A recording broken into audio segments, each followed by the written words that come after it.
This story happened 2 years ago, when a young man named Ahmed traveled from Pakistan to London for the very first time. He was excited, nervous, and full of dreams.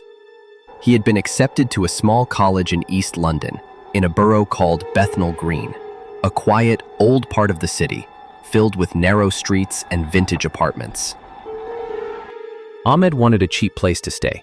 He searched online for days until he found one room. Small, clean, and shockingly affordable. The ad simply read, "Flat number 27, available immediately." He thought he was lucky, but luck is a strange word. Ahmed reached the building on a rainy evening. It was an old Victorian structure, dark red bricks, cracked windows, and a dim yellow light flickering above the entrance. Inside, the hallway smelled of damp wood and old paint. The landlord, an old man with tired eyes, handed him the keys quickly. Without any contract, he simply said, "Keep your window closed at night, and don't worry if you hear footsteps. These walls. Remember sounds." Ahmed smiled awkwardly, thinking it was just a joke. He moved in that very evening.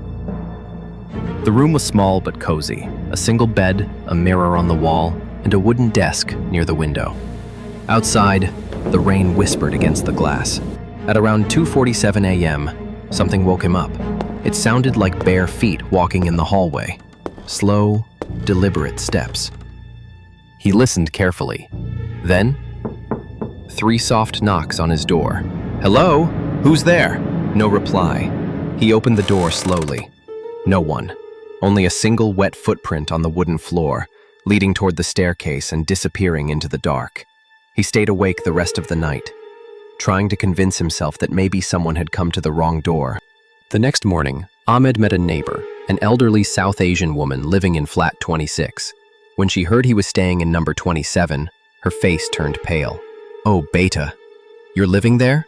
"Yes, why?" Ahmed asked. "People don't stay there long," she whispered. "If you hear something at night, just pretend you didn't." She closed her door without another word. Ahmed laughed it off, but a small seed of fear had already started to grow inside him.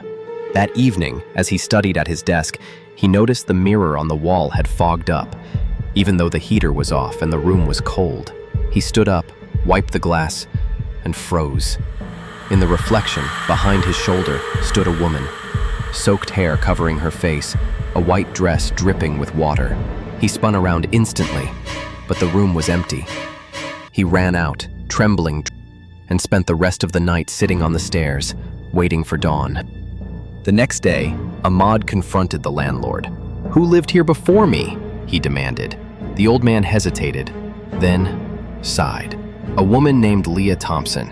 She drowned in that bathtub 5 years ago. The neighbors complained about the smell. When we opened the door, the water was still running." Ahmed's stomach turned cold. "So you knew?" "People forget quickly," the landlord muttered, "until the flat reminds them again."